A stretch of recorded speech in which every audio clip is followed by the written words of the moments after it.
السلام علیکم سامعین، 23 شعبان المعظم کی تاریخ شروع ہو چکی ہے، 4 مارچ ہے۔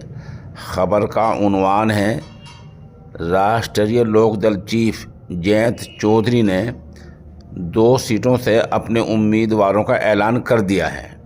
خبر تفصیل سنیے۔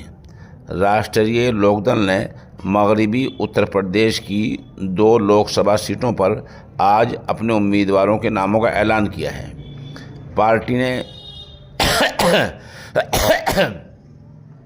پارٹی نے بی جے پی سے اتحاد کے بعد ہی یہ اعلان کیا ہے۔ بجنور سے چندن چوہان اور باغپت پارلیمانی حلقے سے راج کمار سانگوان کو راشٹریہ لوک دل نے اپنا امیدوار بنایا ہے۔ اس طرح آر ایل ڈی نے ودھان پریشد یعنی قانون ساز اسمبلی کی بھی 1 سیٹ پر امیدوار کا اعلان کیا ہے۔ یہ امیدوار ہیں یوگیش چودھری۔